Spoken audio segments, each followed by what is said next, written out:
A paz do Senhor, povo de Deus, glória ao nome do Senhor Jesus por mais um Desperta Crente. Receba essa palavra neste momento. Não sei a hora que você vai ver esse vídeo, mas a hora que você vê, que o céu fale ao teu coração, que você seja despertado a ouvir a voz do Senhor neste momento, amém? Vamos dar continuidade aqui no capítulo 1 do livro de Apocalipse, para a gente encerrar e entrarmos no capítulo 2. Deus é bom, irmãos. O Senhor tem nos dado força, sabedoria, graça, entendimento e nos dado força para prosseguir na caminhada. Eu quero louvar a Deus pela sua companhia, por você que está inscrito no canal. Continue aí, dê o like, compartilha. Que Deus te abençoe no nome de Jesus. Vamos lá? Desperta, crente. A gente paramos no versículo 12, né? E eu quero dar continuidade aqui para encerrar. A partir do versículo 9, João vai dar testemunho, versículo 9 e 10.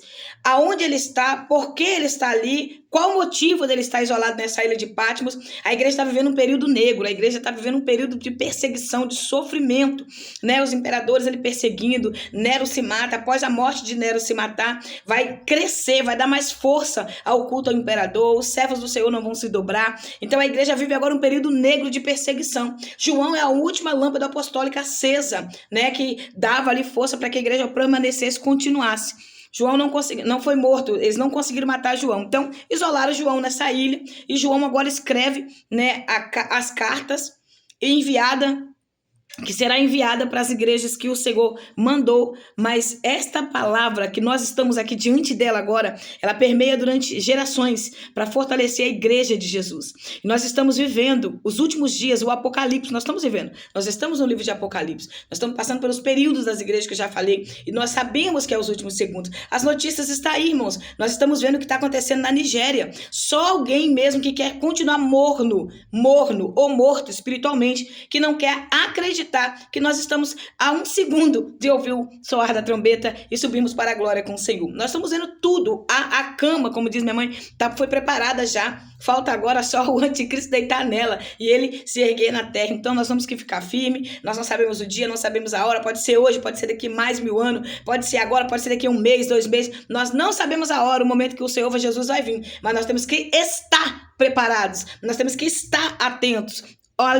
Ligados naquilo que está acontecendo nesses últimos tempos. Se você vê as notícias, você vai ver que muitos sinais estão sendo dados, né? Então, ore pela Nigéria, ore pelos servos do Senhor que estão sendo perseguidos, que estão pela janela 10h40, aqueles que estão em países que não se pode falar mais do evangelho, países agora que estão se opondo fortemente contra o cristianismo. Nós estamos vivendo isso, né? Eu estou falando abertamente aqui, mas corro o risco até de perder até o canal, porque você sabe que tá assim, tá uma perseguição muito séria. Nós precisamos clamar ao Senhor, né? E vivemos entendendo que chegou o momento da igreja estar preparada. Não deixe de se preparar. Ore, busque azeite na sua lamparina. Se você estiver fraco, peça ajuda a alguém. Converse com a sua liderança.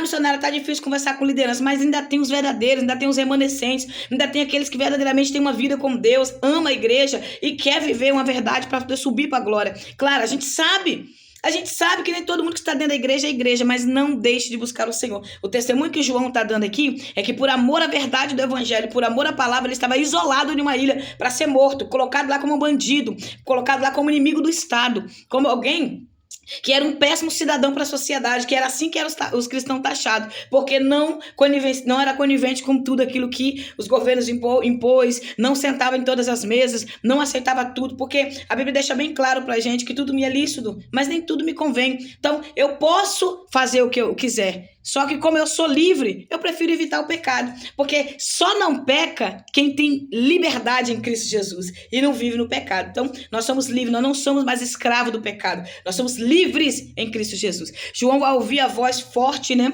como trombeta, e ele vai olhar e vai ver, e ele vai ouvir a voz que ele ouve como muitas águas, como Ezequiel ouviu, e ele vai ouvir essa voz forte, como uma voz de trombeta, dizer para ele: escreve o que vês.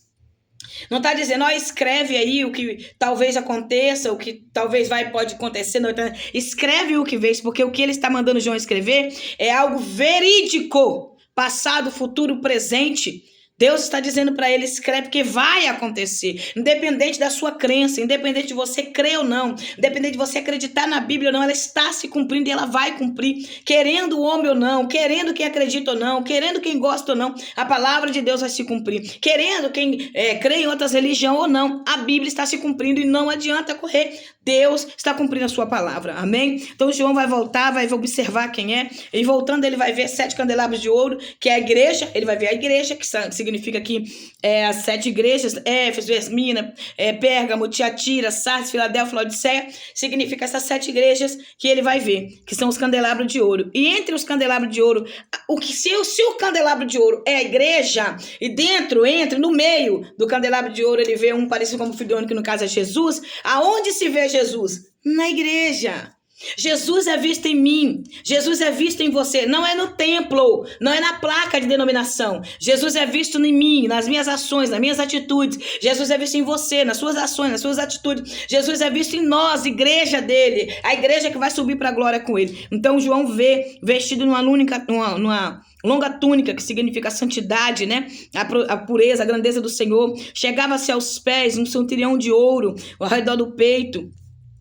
Ele vai ver também que os seus cabelos eram brancos, né, como a lã, tão brancos como a neve, seus olhos como uma chama de fogo, né, que significa tudo ele vê. Aos olhos do Senhor nada passa desapercebido. É por isso que João, em Ezequiel, representado no Evangelho de João como a águia, que é os olhos que tudo vê. O Senhor vê tudo. Os olhos do Senhor vê a 360 graus. Então não adianta você esconder do ser humano, porque Deus está vendo. Não adianta. Tem pessoas que ficam numa vida de pecado, a prática de pecado, aí esconde a sua liderança, esconde o seu líder, esconde de uns, mas não consegue esconder de Deus. Deus está vendo todas as minhas ações, tanto elas vistas, tanto elas ocultas. Então os olhos do Senhor estão vendo tudo. E João vai ver que os pés deles também reluziam como um bronze refinado, né, como uma fornalha de fogo ardente, sua voz como o som de muitas águas. O que João está vendo aqui é que o bronze representa juízo e justiça. Lá em Gênesis, no capítulo 3, versículo 15, né, a palavra do Senhor nos diz assim, que a serpente picaria o calcanhar, mas com os pés ele esmagaria a cabeça. Então quer dizer, lá na cruz, Jesus esmagou a cabeça do diabo. Lá na cruz, Jesus deu um tapa por cima da cara, esmagou a cabeça do diabo. Sabe por quê? Porque ele venceu na cruz, ele nos comprou com preço de sangue e se cumpriu a vontade do Senhor. Quando João vê uma espada que saía da boca dele, significa a palavra de Deus. A palavra de Deus é vida, é força, é saúde. A palavra de Deus é norteio, é direcionamento. A palavra de Deus é guia, é manual para nossas vidas. Lá em Hebreus 4:12 vai falar que a palavra de Deus é apta para discernir pensamento e intenção do coração. A palavra de Deus é vida para aqueles que estão em Cristo, para aqueles que estão vivendo a verdade, para aqueles que querem morar no céu. A palavra é o caminho. Sonara, eu tô fraca, leia a Bíblia. Eu tô sem força para continuar, leia a palavra, busca a palavra, ore. Sabe por que muitos crentes estão fracos? Porque eles só oram, eles não leem Bíblia, eles não vivem a palavra, eles não querem praticar a palavra. Então muitos vivem só uma vida de oração, que tem que ter, é notório, precisa ter uma vida de oração. Estou abrindo aqui em Hebreus capítulo 4 para a gente ler o versículo 12 e 13, amém? Aqui, ó.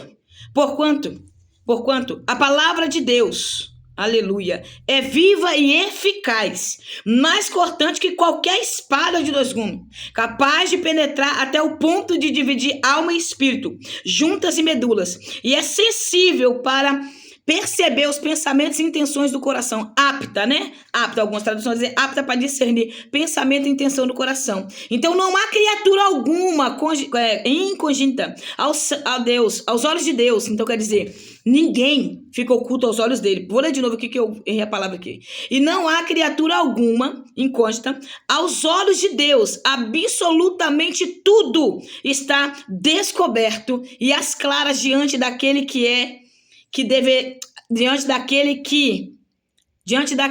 a quem deveríamos prestar conta. Daremos conta das nossas obras, atitudes, ações a Deus. Então lá em Apocalipse capítulo 22:12 vai nos mostrar que ele está vindo, na mão dele está o galardão para dar a cada um segundo as suas obras. Então não adianta eu tentar esconder de homem, sendo que o Deus que eu sirvo está com os olhos em cima de mim. Ele está vendo tudo que eu faço, as minhas obras, ele está vendo tudo que eu sou, tudo que eu faço, falo, as minhas ações, atitudes. Deus sabe quem nós somos. Deus não vê a sua vida no diagnóstico do homem. Não é o que o homem fala de você para Deus, é o que Deus vê em você. Então se preocupe em dar frutos para o Senhor. Se preocupe no que você está plantando hoje. Essa semana eu fui ministrar e o Senhor falou comigo: filha, se preocupe com a sua produção. Se preocupe com o que você está produzindo hoje, porque amanhã a sua colheita é certa. Se preocupe com a sua produção hoje, porque amanhã você vai colher. Então entenda isso, você está plantando hoje para colher amanhã. Então em vez de você se preocupar com A, com B, com C, se preocupe. Está chegando o momento da igreja ser arrastada, raptada, levada da terra. E muita gente preocupada com o que o ser humano está pensando, com o que o ser humano está vendo. Não se preocupe com o que o Senhor está vendo em você. Viva uma vida de sinceridade, uma vida na presença do Senhor. Porque a palavra de Deus ela é apta para discernir, ela é eficaz. Tá? Ela é plenitude, ela é totalidade. Então busque a palavra de Deus na sua vida. Busque em Deus o que você precisa, porque nós sabemos que está chegando o momento do nosso encontro com o Senhor. João aqui, ele está tendo a revelação do Apocalipse, é descobrir, é abrir, trazer para a luz. Então, quando ele vê o esplendor, a glória de Deus, João aqui está vendo Jesus ressurreto. Ele está vendo Jesus agora em glória. Ele está vendo o Senhor Jesus em glória, com a sua majestade. É tanto que no versículo 17 diz que quando ele viu, admirou, ele caiu como morto. É dificilmente a pessoa ter um encontro com a verdade, um encontro com Jesus e permanecer da mesma maneira. Eu não entendo esse cristianismo atual que muitos estão vivendo hoje, que dizem ter encontrado com a verdade, dizem ter encontrado com Jesus, mas a vida não foi transformada, a vida não foi mudada, continua do mesmo jeito, da mesma forma. Encontrou com o Senhor e não cair admirado para levantar transformado, não existe. Ezequiel vê Jesus no capítulo 2, cai, mas levanta um profeta para as nações. Jeremias tem um encontro com o Senhor, mas levanta um profeta para as nações. Todos os homens de Deus que teve um encontro com a verdade, não deixou de falhar, falhou, errou, pecou, mas teve a sua vida transformada pelo dono da verdade. Não existe a gente dizer que somos cristãos, que somos a igreja de Jesus e as nossas ações e atitudes não está conivente com o que a palavra de Deus diz. Então João aqui, ele tem um encontro e a mão do Senhor é colocada sobre ele. Colocado sobre ele e dizendo para ele, não temas, eu sou o primeiro e último, eu sou o que vive, porque você me viu morrer, João, mas eu estou ressurreto, eu ressuscitei, eu estou vivo, eu estive morto, foi mesmo, fui na cruz, estive morto, precisou, foi necessário para salvar a humanidade, mas eu estou vivo pelos séculos dos séculos, por toda a eternidade, eu tenho as chaves da morte e a chave do inferno, João. Satanás não tem direito nem na sua própria casa, nem chave da sua casa ele tem, porque até a chave do inferno quem tem é o Senhor Jesus Cristo. Então olha aí o poder do teu Deus, o teu Deus é grande, independente dos céticos, independente daqueles que acreditam, independente daqueles que não acreditam, independente dos ateus que não acreditam, eu não acredito em Deus, cada um, mas o Senhor existe e Ele está vindo buscar a sua igreja. Portanto, escreve tudo o que tem visto, tanto os eventos que aconteceu, os que ainda vai acontecer, o presente e o futuro. No versículo 19 ele está dizendo, porque João, eu estou revelando para vocês, acalmar o coração de vocês, porque tudo já está escrito. É isso que o Senhor está dizendo para João no versículo 19. Está tudo escrito, João. Vocês vão vencer e vai estar na glória comigo. Então se você estiver com o teu coração turbado, com o teu coração triste, com o teu coração ferido, lembre-se, o Senhor venceu por nós. E nosso lugar será na eternidade. Nós temos uma morada, nós temos uma casa. Amém? Vamos orar? Senhor, eu quero ser grata ao Senhor por esse primeiro capítulo, por esses vídeos que foram gravados. Eu quero louvar o teu nome, mas nesse momento eu oro agora, Senhor, por perseverança. Eu oro agora por capacidade. Eu te peço plenitude do teu Espírito em nós. Fortaleça a tua igreja, fortaleça o teu povo. Vai de encontro a meu irmão, a minha irmã, que precisa de receber um refrigério, um renovo. E que a graça do Senhor os fortaleça. Que a paz do Senhor os encha. Pai, nos ajuda a continuar atentos, ligados nesse tempo. Que o teu nome seja glorificado permanentemente em nossas vidas, que o teu reino avance, que o teu reino cresça e o nome do Senhor seja engrandecido. Que Deus te abençoe no nome de Jesus. Desperta crente e seja Jesus na vida de alguém hoje. Amém? Deus te abençoe.